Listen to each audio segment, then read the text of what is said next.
My brothers and sisters, dear fellow Nigerians, it has come to our own shore. There's this kind of noise that has been happening. I have been hearing the whispers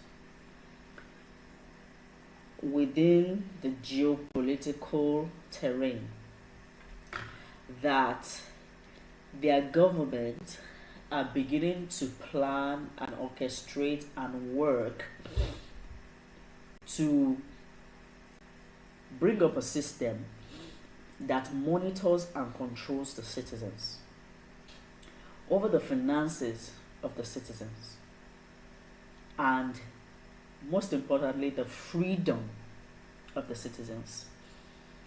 And though it went under the radar, this news went under the radar, but immediately I saw it because I have a prior knowledge of it in the geopolitical terrain, like I said earlier. It's clicked on me immediately. And that is the new Nimc Act 2026 just signed into law by President Tinubu. And I know everybody knows Nimc. Everybody knows you need it for banking, for maybe traveling, but nobody actually thought of it to this very point. Let's take a look at this, please. So, here it is, right? All right, so this is it for Nigeria. Nigeria's digital identity revolution. One person, one identity, one number. And this act covers mandatory NIN for all key services. And what are these services? The NIN is now required for passports, banking, land transactions. So if you're going to buy land now, they will know about it. Pensions, they will know about it. I think they'll be using it for pensions for a while. Tax payments, and all government services. I think prior to this time, it has not actually been in a law spectrum of these things being used by law. Okay, I think it was more like, okay, we are starting this for Nigerians, to avoid identity theft or fraudulent acts, being able to detect or fish out, wrongdoers within the society, okay, and also to have that sense of identity, giving a sense of identification to every member of the society, of the country, okay, every citizen of the country, pardon me. So I think this is them now actually making it law whereby it can come into effect within the judiciary system of government. Okay, so before, if I'm ready to sell you a land without you having NIN, it's nobody's business. Okay, but now it is a situation within the Nigerian law that if you are selling a land to someone, you better ask for their NIN. Can you imagine? So they said offenders face up to 100x increase in fraud penalties. Okay, so offenders face up to 20 million in fines and a minimum of 5 years imprisonment for identity theft or unauthorized access. Now, this unauthorized access is a situation for me, because what do you mean unauthorized access? By who? Is it the federal government? Or are we getting the idea that everything is now owned by the government, or everything has to go through the government? And let's also understand the system we practice in Nigeria. It will seem a little bit unfair if I can do my private business without the government being in the know of it. If the government never actually gave me anything to get to that point, why am I indebted to the federal government knowing about my business. If I want to buy a land, it's not the federal government's business. If I choose to go through the federal government, maybe surveying and stuff, yeah, it might go as far as, okay, we want to know who you have before you ask us this question. But in a situation where it's an exchange of hand to hand, like I want to buy land from Mr. A, if Mr. B wants to buy land from Mr. A, it's none of the government's business if I am not trying to do the proper checks through the government. So this unauthorized access is a serious thing we shouldn't take for granted. And so the third point is guaranteed privacy and consent-based access. Guaranteed privacy and consent-based. So fully aligned with the Nigerian Data Protection Act, personal data cannot be accessed or used without your explicit consent. So I don't know what that means in terms of the federal government, because if you are saying that you can check it, is it exempting the federal government from this point? Okay. The fourth point is one card, multiple possibilities. Sorry. The new general multipurpose card provides a single versatile credential for verification across every sector of national life. So your Nimc card, please hear me carefully.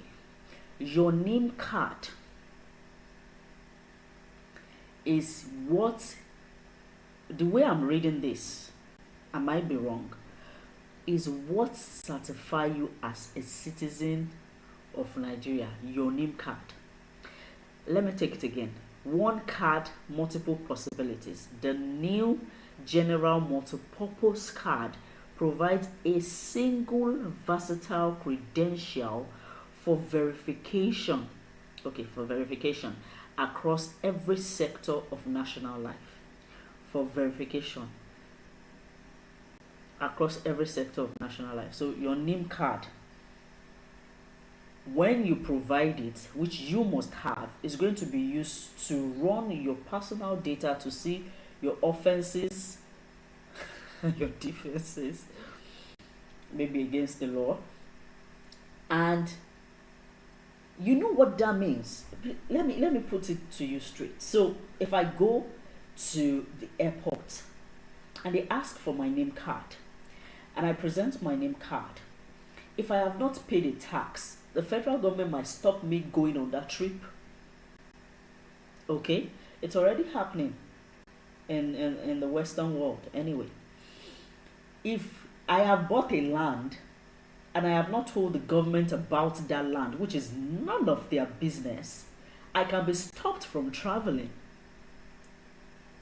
Despite the fact that I might have paid for my flight, gone through all the checks that I need to go through, and then the federal government stops me from making that journey, something they could have verified before I made that payment, but I will make that payment, forfeit that payment, just because they have access to my data. For a situation that was none of their business in the first place to start with.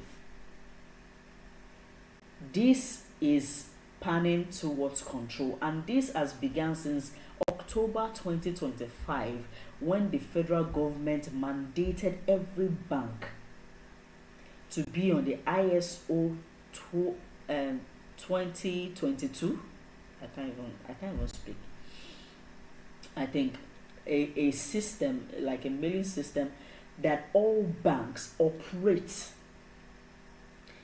within this system, so that Bank A, if you are transacting with Bank A, Bank B can see it, and it can easily be flagged. Whatever your transaction is, whether fraudulent, whether you have not paid your taxes, from Bank A, and then from Bank A, pardon me, and then you're trying to boycott, and then they come and then be like, well, you can't make this transaction because you are expected to pay this amount of money. You know how many kind of issues that can, come up from that. Sometimes it can be wrong. God, we know this system can be wrong. Do you know how long it will actually take you to fix a situation if this system is trying to go on one card verification process, and want to tie all your personal data to one system? It is good, but the federal government should first and foremost handle it now. Correct all your archaic system first. The pensioners are having problem. Most of them don't have their data on the system, on a digital system. They have to be going every year to renew and update to tell if they are still alive or not alive. What is that? Fix the system first. Put the system on. The system. Digitalize the Nigerian system first. The bureaucracy, everything. Let everything align first. Then you can put the people's identity on it. I am not a party to, fraudulent act or malicious people within the system. Of course, nobody in the society with a clean mind would want that to happen. But if the system is faulty within itself, bringing people's personal data under that one system is going to be a mess for the citizens of the country. Fix what can actually bring about a mess in the first place, and then we can talk about personal data running efficiently on those systems. It's not everywhere we go to in Nigeria now is biometrics. Please let the systems align first. Let them run concurrently amongst themselves. Let the systems. You're already having agencies you didn't even know they exist within your administration for 3 years, allocating budgets to them. Please start with yourself, federal government. Thank you. So let me read the 5th one and let us be done with this. Inclusive identity for all Nigerians. New system ensures identity access for vulnerable populations, undeserved communities, and Nigerians in the diaspora. Thank you. We will appreciate it. But first, put light in the hospitals, in the villages, and in the small towns first, and then we'll know you're talking. Alright. It seems to be a very venting moment for me on the show today. Thank you once again for making it a date with me. I really appreciate your time here. And I hope you are liking, subscribing as you're seeing and watching this. And because we bring value, news value, to the people. And please comment to your thoughts about everything that has been spoken about and or talked about. And see you on the next one.